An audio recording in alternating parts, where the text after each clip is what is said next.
I guess I have to talk about this movie. You know, is it too much to ask for the second film in a series to not suck? I am bewildered by what I just watched, and to be frank, I'm not sure that I'm ever gonna watch it again because of how depressed this film has made me. I'm not sure what's more impressive, making the best blockbuster of all time, or making the most boring sequel to a movie I have ever seen since The Exorcist 2. That's right, folks. Today, we are going to trudge through the ultimate zero sum of a movie. The Empire Strikes Back. I don't even need to explain the original Star Wars film that came out, you know? We all know that that film was essentially perfect, and honestly, it didn't even really need a sequel, but here we are. So let me begin. First, the opening text thing that these movies do, I guess now it's a thing. How is it a dark time for the rebellion? You mean the people who just destroyed the ultimate power in the galaxy, the Death Star? They are again now hiding from the same people that they defeated? What? How on earth did anyone think that that was a good idea to undo the victory from the last film and then place our characters back in the same exact predicament? Honestly, sometimes when I think about this movie, you know, I have to wonder, did everybody involved in this take LSD? Hell, we know that Carrie Fisher was taking LSD, so I don't know. And anyways, that's not even the worst thing in this text intro. The Empire apparently had enough military forces to force the rebels into a pursuit across the galaxy. What? Okay, having all that military power defeats the purpose of the hero saving the day in Star Wars. Pressing on. Luke Skywalker, who is arguably my favorite character from Star Wars, is now the leader of freedom fighters, aka the Rebellion. Not sure why they didn't just say the Rebellion. We all know it's the rebellion, and it ends up being the Rebellion, and he established another secret base on another world. Okay, so we are literally back to secret rebel bases on planets, and then we just switched Luke into Leia's role as the leader of a little secret cell of heroes, right? At this point in my first watch, I actually sighed audibly. I mean, they named a planet Hoth. Lucas took the word Hoth, and then he added an H to it, and now people think he's a fucking genius. And just in case you think I'm done talking shit about this text crawl thing, I'm not. The most absurd thing in this entire crawl is in the third paragraph, revealing that somehow Darth Vader is back. What? That's right, Mr. Bad Guy, who straight up was murked out of the Death Star trench at the end of the previous film into unending space for all of eternity, somehow made his way back to wherever the Empire stores all its Empire things. I guess that's where all the fleet was too, or whatever. Okay, the opening crawl basically doomed this movie from the start for me. Any ounce of logic I figured that this movie was gonna possess instantly vanished like my desire to live after finishing watching The Empire Strikes Back. So when the actual movie begins, we get another tilt down, you know, just like the previous movie, and we venture to the planet Hoth. And instead of it being a sand desert, now it's a snow desert. But I will say, the probe droid thing, that did look pretty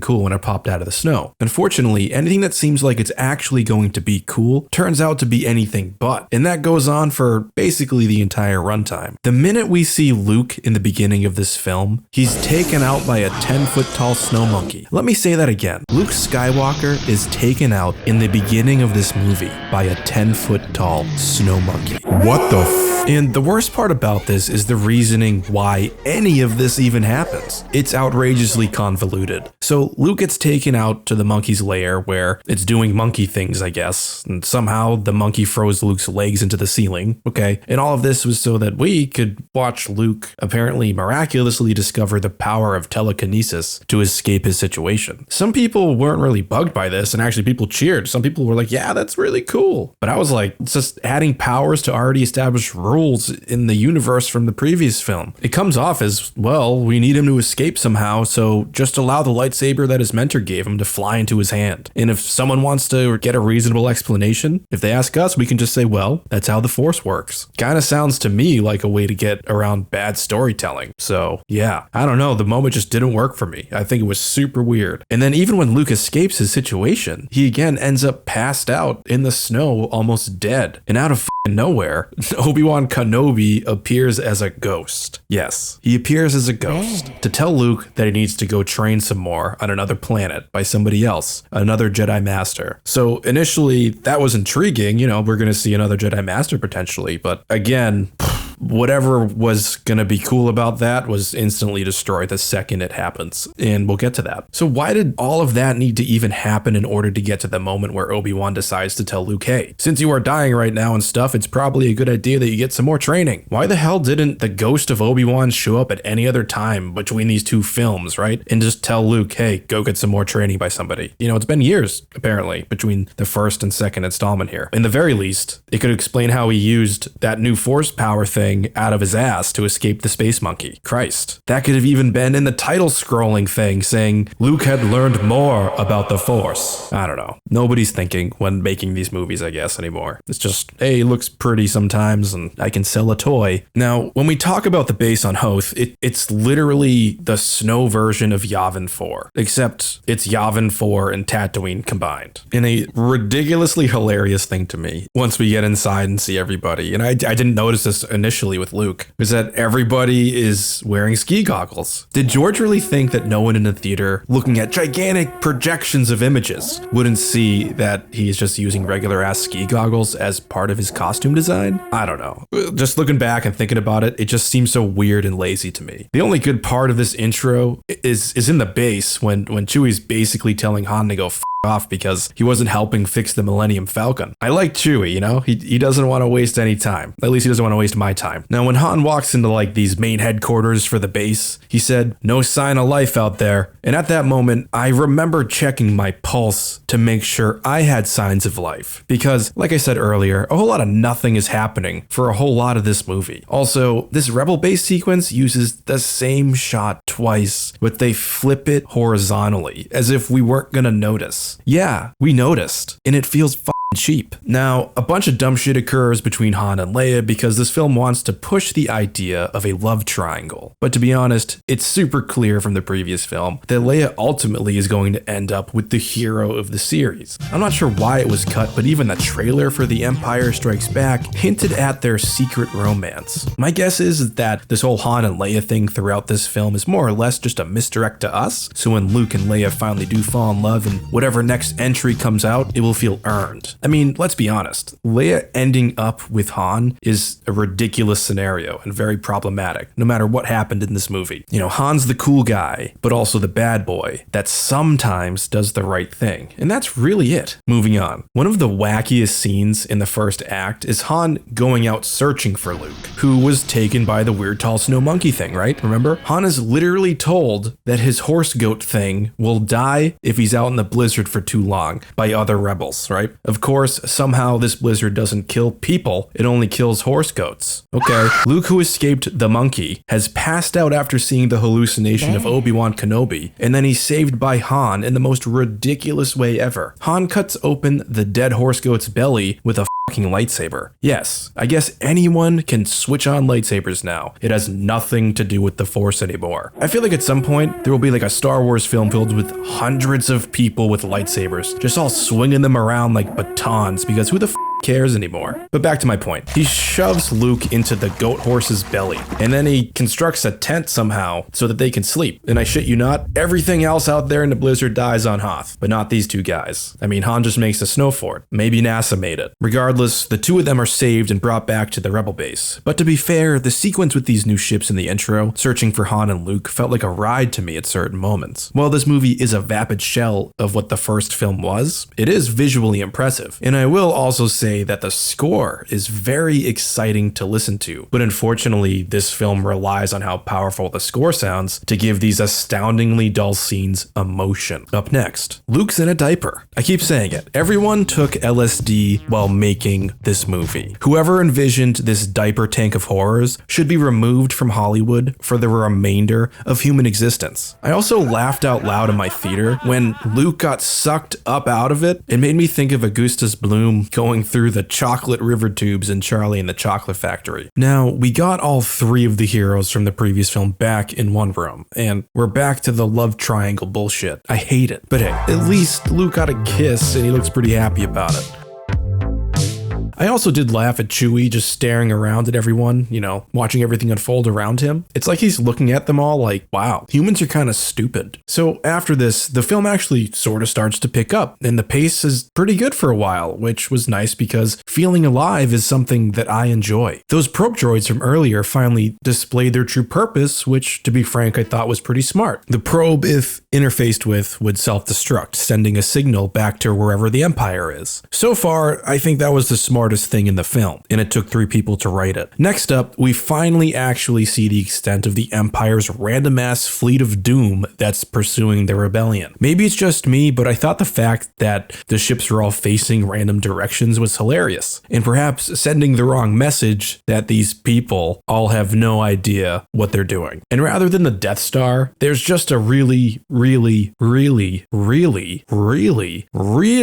big Star Destroyer. And in this one, that's where our main man Vader resides. He's just watching a fleet move around in space in utter chaos. Behold, the Empire. I'm super curious as to what all those TIE fighters are also doing, zipping around between all the different destroyers. My guess, they're all delivering mail. Anyway, Vader and his team of misfits find the secret rebel base because of that Imperial droid's transmission. And there's one dude that talks out of line to Vader, and immediately I thought to myself, that guy's probably gonna die. I was right. If anything, I like that Vader is a petty asshole that kills people for doing things that he doesn't like, and he does that pretty much throughout the whole film. Honestly, that's like the only tension that exists in the movie. Whenever Vader's talking to his subordinate, you're like, I don't know, man. This guy might die. Plus, in one of those moments, we get to see a little bit of Vader's creepy skull. I thought that was weird, but in a good way. Now, finally, we get to the battle of the movie, which is in the beginning. And it wasn't actually too bad to watch. My only issue with the Battle of Hoth was the fact that the Empire used these animalistic machines, which, sure, they look cool, but why on earth would this be a vehicle that a military would use for a ground battle? It seems kind of insane.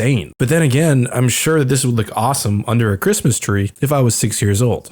An all-terrain walker! It's invaded Hoth! From Kenner's Star Wars, the Empire Strikes Back collection, new Hoth ice planet that you put together. You can make the elevator go up or down. And the other thing, how on earth did they even get onto Hoth? The rebels find out that the Empire is there and boom, these things are out there walking around ready to kill. Now, for sure, I thought it was neat when they took them down, but there's also a huge logic error there. They say that the shields are too strong for blasters. One goes down, they take it out with blasters. That armor's too strong for blasters.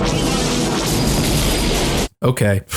Now, basically after this entire battle, which is, as I said, pretty fun, but still kind of ridiculous if you think way too hard about it, we finally enter into the zero-sum story of nothingness. And as you can probably guess, I'm not going to have much to say about it beyond the broad strokes of what does go down from here, because I've already bitched about the Empire Strikes Out for like 15 minutes. So Luke splits up from Han and Leia to go find the Jedi Master that Ghost Obi-Wan told him to find. And rather than find someone kind, open and gentle, just like Obi-Wan was for Luke in the previous film, we literally got a green goblin looking thing that lives in a swamp and is an absolute menace to Luke for his own amusement. Found someone you have, I would say. I mean, I guess I understand the motivation to subvert my expectations of what a master could be, but it was way too silly and wacky for me to take anything seriously throughout most of what we see on this swamp planet. The only part that I really enjoy from this entire sequence was when both Yoda and Obi-Wan tried to stop Luke from leaving because he wasn't ready to face Vader. It made me wonder if maybe Luke was going to go to the dark side by the end of the film, and potentially, at least that would have been intriguing to me. Something new and, I don't know, fun. Plus, Yoda mentions that there is another Force user out there who might be able to help them, so I thought that was pretty cool. Hopefully, it's not another Muppet. So Han and Leia, along with Chewie and 3PO, are in a slow speed chase from the Empire because their hyperdrive doesn't work. The entire Empire is unable to capture one small ship for like half of this movie's runtime. And honestly, I think that is is ridiculous. That is, I don't know how that made it into the screen that I was watching. It's insane. The Falcon even hides inside of an asteroid at one point in wild space, and the Empire sends out TIE fighters to drop bombs in space onto asteroids. I guess when you are high on LSD, you forget that bombs can't be dropped in space, but whatever. I guess it's fine. And on top of that, the Falcon was actually inside of just a big giant space worm all of a sudden that lived inside of the asteroid that they were dropping bombs on in space. I don't know, guys. It's just, all of this is just so stupid to me. Now, I will say that the city in the clouds portion, that was pretty beautiful. I think it looked really nice, and I thought the character of Lando was actually really good. Good job, Billy D. You know, he betrays his friends, and that kind of proves my point about Han that I said way earlier in the video. You can't really trust these smuggler types of people, even if they flip-flop sides. But anyways, this all just turns into the Empire already having sent a trap to catch them. So in the end, we watch our heroes escape the Empire for the entire film, only for them to just get captured in the end again. And I'm pretty positive that this is the last that we are going to see of Han. There is no way your brain will be normal after being frozen in whatever the hell that chamber is for even a day. Hence why Luke and Leia are probably going to end up together in the final film. I will say, I did laugh though when Vader said that he would be honored if they would join him at the dinner table, you know, before he started torturing everybody. I guarantee that'll turn into a meme. So Luke does finally turn up and try to help his friends on the Cloud City, just like the Green Goblin and Obi Ghost Kenobi told him not to. And he falls into Vader's spooky Freddy Krueger room. And yeah, I actually did like how creepy Vader was towards Luke. And for a moment, I actually felt like mildly afraid of Darth Vader, who was more or less just some henchman in the first Star Wars film. But when they face each other, I think maybe the thing that really solidified that this movie was trash happens. This movie entirely retcons what Obi-Wan Kenobi told Luke about his father being a Jedi and how Vader had killed him. Nope, Vader is Luke's father. I am your father. And now Star Wars is a soap opera and no longer a space adventure series. And while it was pretty insane to see the lightsaber sequences having better choreography than the first film, it again all results in a zero sum for our heroes. And let's just point out one hilarious bit about this duel. Apparently, lightsabers can cut through metal and everything else, but not Darth Vader's neck. Okay, sure. Why not? Why not just say that lightsabers will cut through things here and not here? Who gives a shit? You know, now Obi-Wan just looks like an asshole for lying to Luke Skywalker if you think about it. And then Luke tries to commit suicide because of what he's just learned. He's not going to join his evil dad in the Empire, and, you know, that's just crazy. And then Vader actually seems pretty mopey about his son trying to commit suicide. And honestly, the movie just kind of ends with a bunch of people force Skyping each other, for lack of a better term, because I don't know what else to call it. You know, even Vader's doing it. Imagine just being able to pop up into somebody's thoughts like, hey, what's up, dude? You want to get a pizza? I don't know. It's just a lot of things happen in this movie that are just insane. So I guess the next film is just going to be Luke going to face Vader again. Okay. To be honest, that sounds kind of boring and obvious. Honestly, I wouldn't be surprised if Lucas ran out of ideas and just makes another super weapon to go along with Luke versus Vader. I don't know. I guess I'll give them the benefit of the doubt because the original Star Wars was so good, and who knows, the next one could be just brilliant. So that's really it. I don't know what else to talk about. The movie just didn't do it for me. These are my opinions, and if you disagree with any single one of them, you are objectively wrong. AT-AT signing off.